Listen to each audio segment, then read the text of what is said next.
шағын тегеректі топтарды жасадыға. Сен шексіла мен не қылдыға? Жүректерді азаматсыңа. Сағаттың формасы енеге оқшаш тұрды?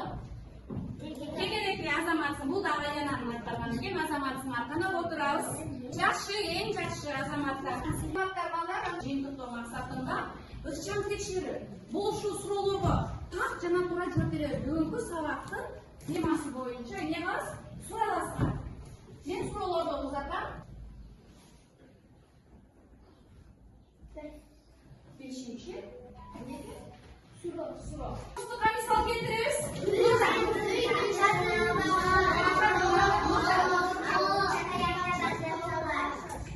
Тояқтылық жасаса болып кетеді азаматсың. 3 боршы бар. Азаматта. Неге? Ой, азаматсың.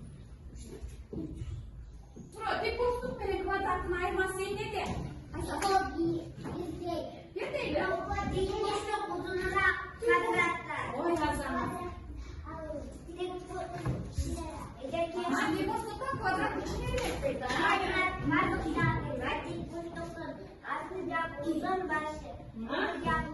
Азаматсың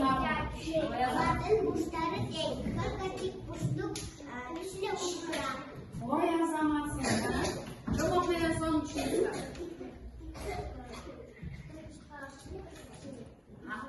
Ал, бұл ұзынырақ деп, ең соның азаматтар болады.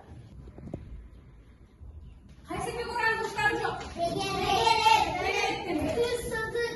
Түз сызықтың құштары жоқ. Ал сызықтарға бересе. Эйгера? Сөйлеудің құштардан азаматсың. Сөйлеу азаматтар. Ең соның. Қамай қыз жақтылы? Фигуралардың айырмасын білдіңер бе? Қандай пайда болғанын білдіңер бе? Азаматсың арада десе, бүгінгі балалар осы есептейсіз. Қайсы топта гүл көп болсын, ошол топ. Жеңіл жасалады. Север. 6. Азаматсың арада. Жеңілшілер бізде 3 күштіктің оқушылары жеңішке жетті. Ең күштілері жаңа ақылдылар деп танылады. Бүгінгі сағатқа шыққан оқушылар Рахмат, азаматсыңа Нұржан, Айбеке, Арғына, Марат, Айсалқын, Ислам, Эльвира, Айлин ең жақсы қатыстыңар, Рамзан, Рахмат, сіздерге 5 деген бағыдырылады.